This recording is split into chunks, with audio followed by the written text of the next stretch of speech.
காலம் வேகமாய் ஓடுதே, கருத்தில்லாமல் வாழ்ந்தே, கண்ணும் கருத்துமாய் வாழ்ந்திட உதவி செய்யும் தேவா, எனக்கு உணர்வு தாரும் தேவா. உதவி செய்யும் தேவா, எனக்கு உணர்வு தாரும் தேவா.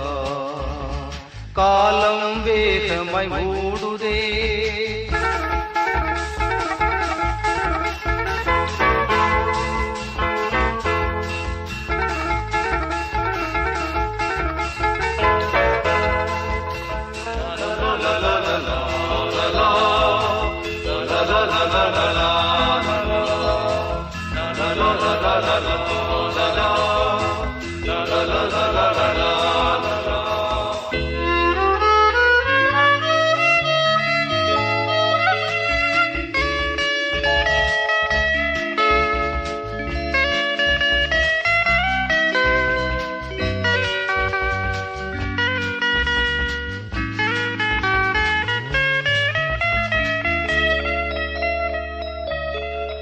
உள்ளத்தில் மாற்றம் தேவை, எனக்கு வெளிவேஷம் என்றும் வேண்டாம்.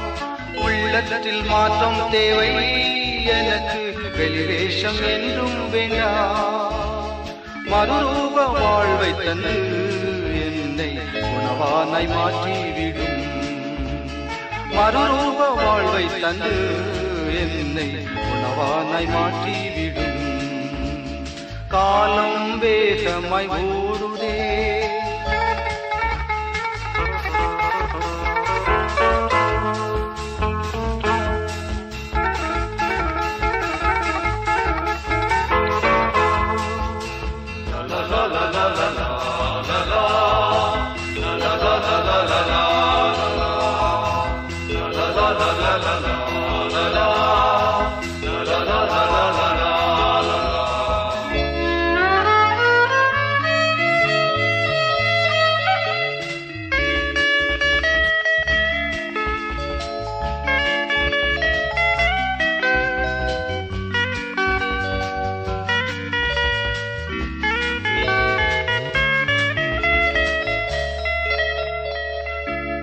கல்வாரி காட்சி கண்டேன், அந்த காயங்கள் என்னால் என்றே. கல்வாரி காட்சி கண்டேன், அந்த காயங்கள் என்னால் என்றே. அன்பின் ஆழம் கண்டு அந்த அன்புக்கு அடிமை என்றே. அன்பின் ஆழம் கண்டு அந்த அன்புக்கு அடிமை என்றே. காலம் வேகமாய் ஓடுதே,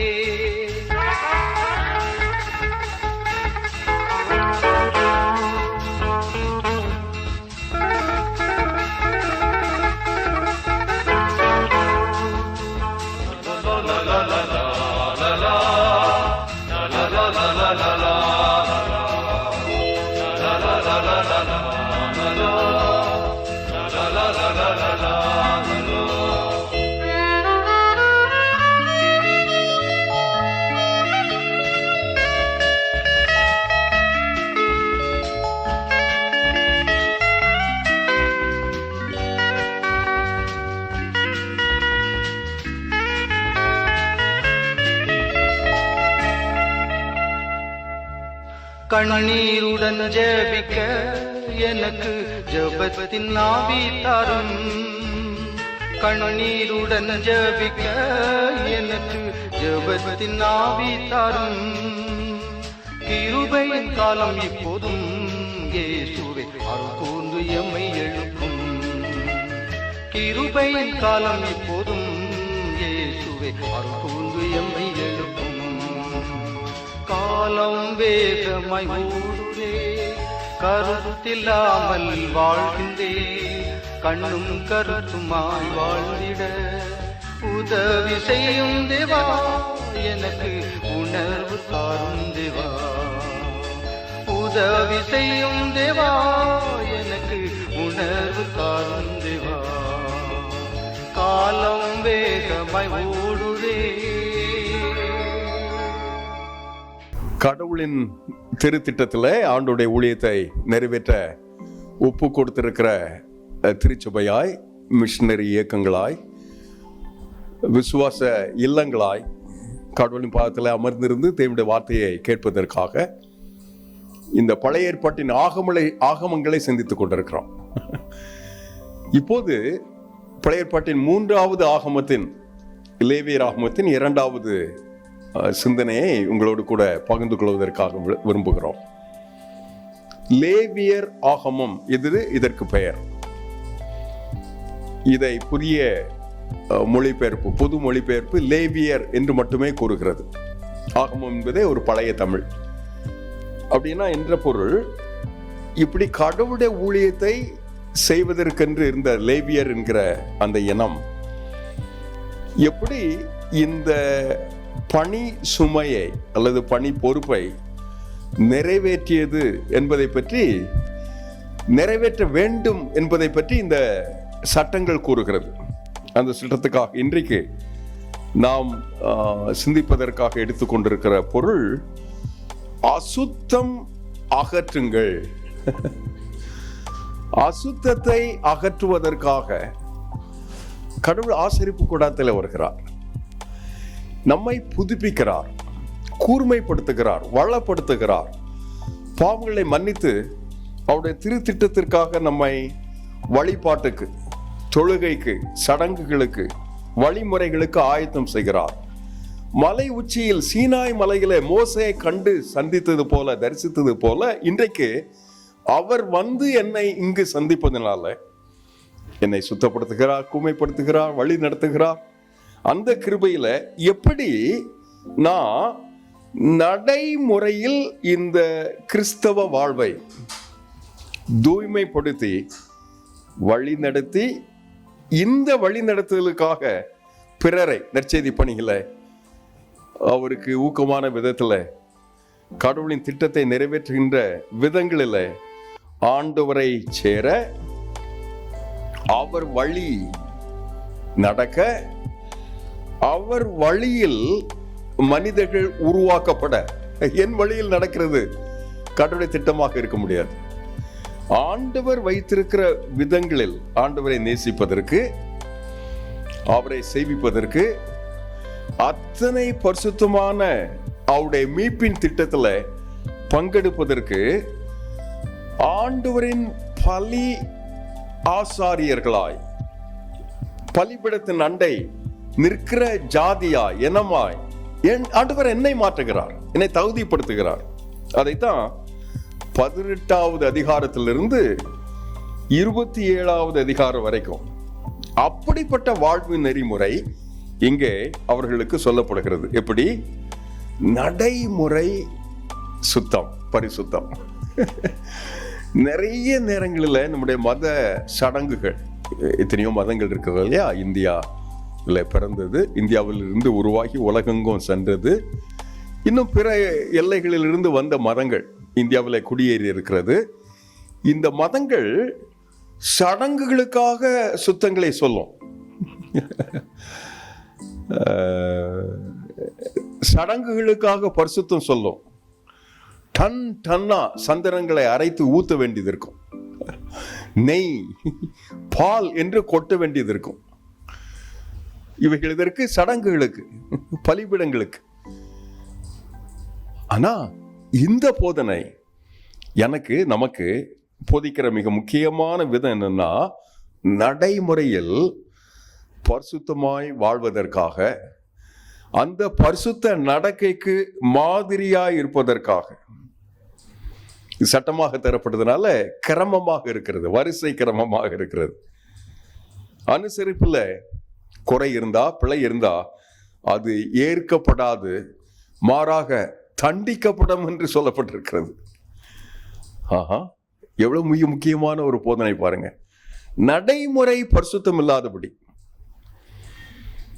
உள்ளான உணர்வில, நினைவில, நோக்கில, லக்கில, அடிப்படை ஆசையிலேயே தூய்மை இல்லாதபடி கடவுளின் திட்டத்தை ஆசரிக்க என்னால் இயலாது.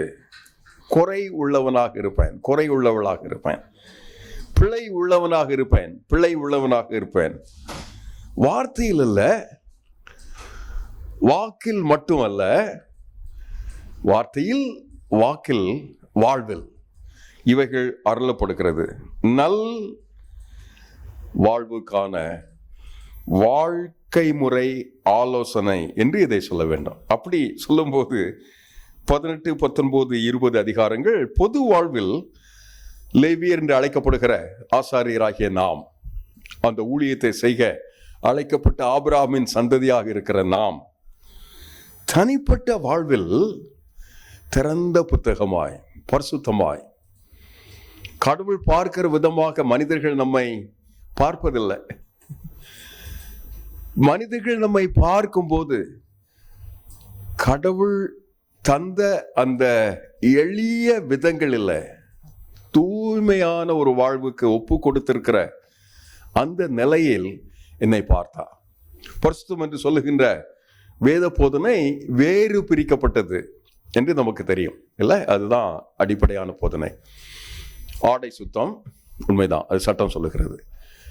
ஆடையில் வித்தியாசமான விதங்கள், கூடார சுத்தம், பலிபீட சுத்தம், பாத்திரங்கள் சுத்தம், அதில் அனுப்பப்படுகின்ற பலி செய்யப்படுகின்ற காணிக்கைக்கு சுத்தம், ஆடு எப்படி இருக்கணும், புறா எப்படி இருக்கணும், அது தீட்டுப்படாமல் எப்படி இருக்கணும், குறைவில்லாமல் எப்படி இருக்கணும் என்பதை பற்றிய ஏராளமான சட்டங்கள் எல்லாம் சொல்லப்பட்டிருக்கிறது. இவைகளின் மத்தியில் நான் தனிப்பட்ட விதத்தில், உள்ளான விதத்தில், ஆழமான உள் உணர்வில் தூய்மையை திட்டமாய் நேசிப்பதற்கு வேறு பிரிக்கப்பட்ட மனிதர்களாய், சுதந்திரம் பெற்றவர்களாய், இல்ல வெளியான அந்த சட்டைகளில், நிறங்களில், உருவங்களில், சடங்குகளில் மட்டும் இல்லாம உள்ளான விதத்துல கடவுள் எனக்கு ஆற்றியிருக்கிற அந்த கிருபையை கொண்டாடி அவைகளை உள்ளும் புறம்பும் நான் சொல்லும்போது 18, 19, 20 அதிகாரம் இதைத்தான் பொதுவாக நமக்கு போதிக்கிறது. 20, 22, 23, 21 வசனங்கள்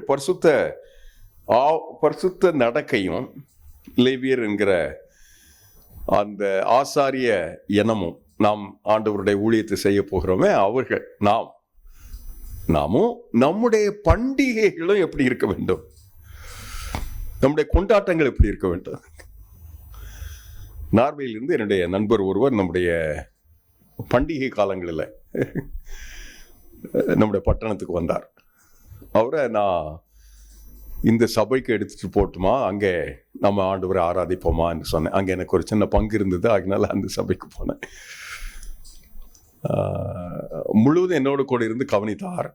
வீட்டுக்கு வந்து காலை விருந்து உண்டு கொண்டு இருக்கும்போது சொன்னா, அப்பா, ஒரு சபையில இத்தனை திறன்கள் இருக்கிறது, இத்தனை அணிகலன்கள் இருக்கிறது, இத்தனை விலை உயர்ந்த ஆடைகள் இருக்கிறது, ஆபரணங்கள் இருக்கிறது, கொண்டாட்டங்கள் இருக்கிறது, அதை வெளிக்காட்டுவதற்காக எத்தனை விதவிதமான விதங்கள் இருக்கிறது.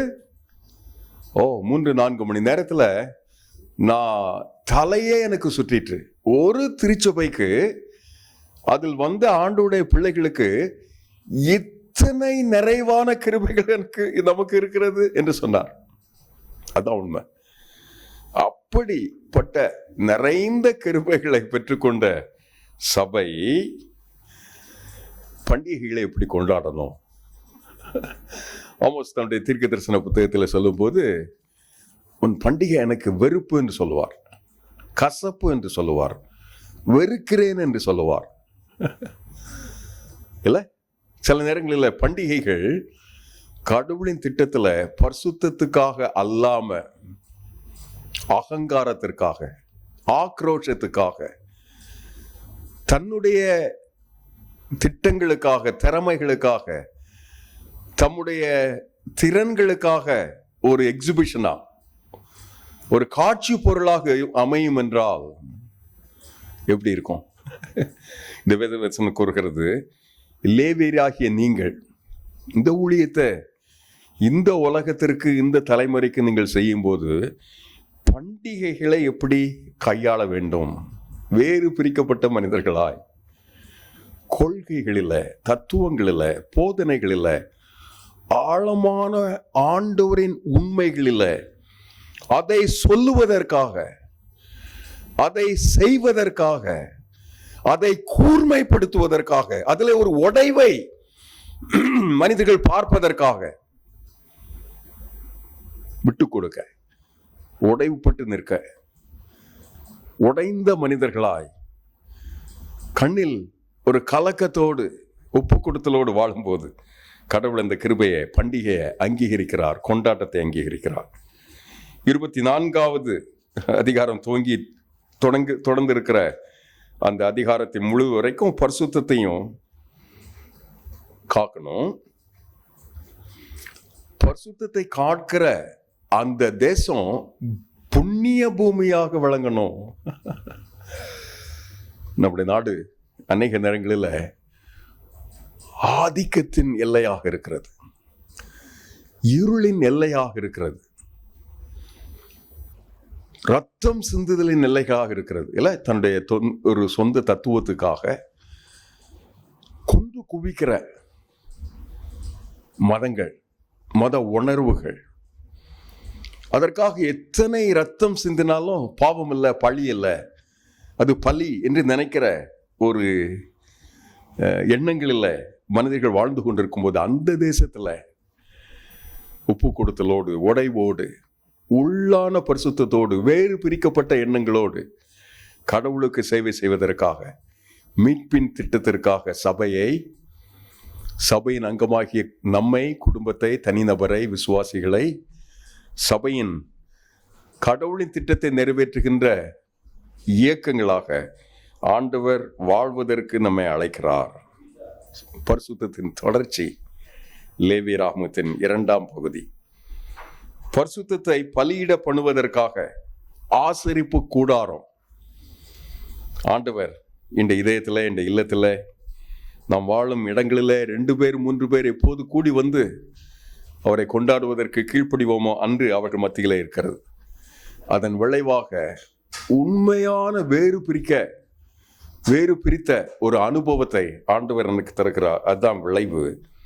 அந்த விளைவு கொண்டு பரிசுத்தமான வாக்குறுதியை, ஆண்டவரின் சுத்திகரிப்பை எனக்குள்ளாக பெற்று, அந்த சுத்திகரிப்பின் வழிந்தோடுதலாய் என்னை தொடுகிற, என்னை கேட்கிற, நான் சேவை செய்கிற எல்லைகளிலே வாழுகின்ற பிள்ளைகளுக்கு, பகிர்ந்து கொள்ளுகின்ற நெஞ்சங்களுக்கு, இதயங்களுக்கு, இல்லங்களுக்கு கிருபையை சுமந்து சொல்வதற்கான பரிசுத்த ஜனமாய் என்னை மீட்டுக் கொள்வதற்கு ஆண்டவர் அருள் தருகிறார், கிருபை தருகிறார்.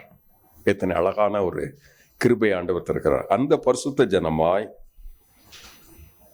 நிர்வாணமாக காணப்படாதவர்களாய், அந்த பரிசுத்த ஜுவாலையினால மூடப்பட்டவர்களாய், ஆண்டவரே தெய்வம் என்று அறிவதற்கு அப்பட்டமாய் நம்மை நாம் திறந்த முகமாய் மனிதர்கள் பார்க்கிற விதங்களில் வாழ்வதற்கு லேவியரின் சட்டம் நமக்கு உதவி செய்கிறது. அந்த சட்டம் எனக்கு அசுத்தத்தை அகற்றுவதற்கு உதவி செய்கிறது. எப்படிப்பட்ட அசுத்தம் இல்லை? எந்த காரம் போட்டாலும், எத்தனை சோப்பு போட்டாலும், என்ன லிக்விட் போட்டாலும், என்ன கெமிக்கல் போட்டாலும் அந்த கரை போகவே போகாது. கவிதராஜா அதை பாடும்போது ஈசோப்பினால் என்னை சுத்திகரியும் என்று பாடுகிறார். சில கரைகள் சோப்பு போட்டால் போகும், நுரை வந்தால் போயிடும். சில கரைகள் பெட்ரோல், மண்ணெண்ணெய் இல்லை சீமண்ணெய்ன்னு சொல்லுவோம், இதை போட்டால் போகும். தார், இது போன்ற சில கரைகள் போகும். சிலவைகள் அக்கீனில போட்டால் தான் போகும். தீ தான் அதை சுட்டெரிக்கும். ஆனால் இங்கே ஆண்டவருடைய கிருபை, அவருடைய பலி, அவருடைய ஒப்பு கொடுத்தல பலிபீடத்தில் நான் என்னை படைக்கும் போது, மீட்பின் திட்டத்தில் ஆண்டவர் தந்த அந்த அழகான திட்டத்தை எனக்காக, தூய்மைக்காக ஒப்பு கொடுக்கும்போது ஆண்டவர் எனக்கு அந்த அருளை தருகிறார், சுத்திகரிப்பை தருகிறார். அந்த சுத்திகரிப்புக்காக ஏக பரிமள தைலமாய் என்ற பலிபீடம் மனம் கமல வந்து ஈர்க்க பிறரை அப்படிப்பட்ட ஒரு நிஜத்திற்கு, அப்படிப்பட்ட நிழலோட்டமாக இருக்கிற ஒரு சடங்குக்கு என்னை அழைக்கிறார். அந்த கிருபை ஆண்டவர் நமக்கு தரட்டுமா? அந்த கிருபையில இன்றைக்கு இந்த லேவியராகமத்தின் புத்தகம் நம்மை பரிசுத்தத்துக்காக, அசுத்தம் அகலுவதற்காக, அகன்று போவதற்காக ஆண்டவர் கிருபை தருவாராக. தெற்கே நாம் பிரபலமாக காட்சியளிக்கிற பெரும் கூட்டமாக சென்று கொண்டிருக்கிற ஒரு திருக்கோயில். அங்கே பெண்களுக்கு இடம் இல்லை. சிறப்பா ஒரு குறிப்பிட்ட வயதுக்கு மிஞ்சிய பெண்கள் அங்கே நுழையவே கூடாது. பெங்களூர் பட்டணத்திலிருந்து ஒரு நடிகை அந்த துணிவை பெற்று அக்ராகரமா இல்லை கற்ப கிரகத்துக்குள்ளாக நுழைந்து விட்டார். அங்கிருக்கிற சாமியார்கள் அதை வேடிக்கையாக, அதை பெரும் பாக்கியமாக கருதி அவர்கள் உள்ளே நுழைந்ததையே அந்த சட்டங்களுக்கு அப்பால் அவர்கள் காட்சி பொருள் ஆயிட்டாங்க. இந்த செய்தி அந்த தர்மா கர்த்தாக்களுக்கு சொல்லப்பட்டது. உடனடியாக அங்கு இருக்கிற தெய்வம் தீட்டுப்பட்டார் என்று சொல்லி கோடி கணக்கில் செலவு செய்யப்பட்டு வேள்விகள் மூலமாக அந்த தெய்வம், அந்த கற்ப கிரகம், அதை சூழ்ந்திருந்த மனிதர்கள் சுத்திகரிக்கப்பட்டார்கள் என்று சன் நியூஸ் செய்தி சொன்னது. எந்த மதத்திலையும் நடக்கலாம், எந்த விதமான சடங்குகளையும் இப்படிப்பட்ட தவறுகள் நடக்கலாம். ஆனால் நாம இங்க வாசிக்கிற லேவியராகமத்தின் புத்தகம் அவருடைய சடங்குல, அவருடைய பலிபிடத்தில் என்னைய பலி செய்தா, விசுவாசத்தில் என்னை ஒப்பு கொடுத்தா நான் பரிசுத்தமாக்கப்படுகிறேன், வேறு பிரிக்கப்படுகிறேன். அப்படின்னா அவருடைய பரிசுத்தம் என்னை வந்து ஆட்கொண்டு எனக்குள்ளாக இருக்கிற அசுத்தமெல்லாம் அப்சார்ப் ஆயிரும், ஒன்றுமில்லாமல் போகும், தவிடு பொடியாகும். அந்த பரிசுத்தத்தை பெற்றுக்கொள்வதற்காக தகனிக்கிற கூட்டம் கூட்டமாய், கடல் அலையாய், கடல்களுக்கு, மலைகளுக்கு, குன்றுகளுக்கு, குகைகளுக்கு என்று அலைந்து சென்றிருக்கிற நம்முடைய இனத்து மக்கள், நம்முடைய தலைமுறையின் மக்கள் இந்த பரிசுத்தத்தை வாழ்வதற்காக லேவியராய், கடவுளின் திட்டமாய் வாழ்வதற்காக கடவுள் நம்மை அழைக்கிறார். ஒப்புக் கொடுக்கலாமா? பரம தகப்பனே, அந்த மாபெரும் தேவை கொண்டு எங்கள் தேசத்தை பார்க்கிறோம். அசுத்தம் அகல, பரிசுத்தம் பெற, அந்த பலி கொண்டு உம்மை சேவிக்க எங்களுக்கு கிருபை தாரும். லேவியராகமத்தில் உம்முடைய மகத்தான திட்டத்தை யாவேவை கொண்டாடுவதற்காக வந்திருக்கிற அந்த மக்களுக்கு தந்தீர அந்த கிருபையை கிறிஸ்துவை கொண்டாடும் விசுவாசிகளாய் நாங்கள் எங்கள் தலைமுறைக்கு சொல்ல எங்களுக்கு கிருபை தாரும். தந்தை, எங்களை ஆசீர்வதியாப்பா. இயேசுவின் நாமம் கொண்டு ஜெபிக்கிறோம் நல்ல பிதாவே. ஆமென்.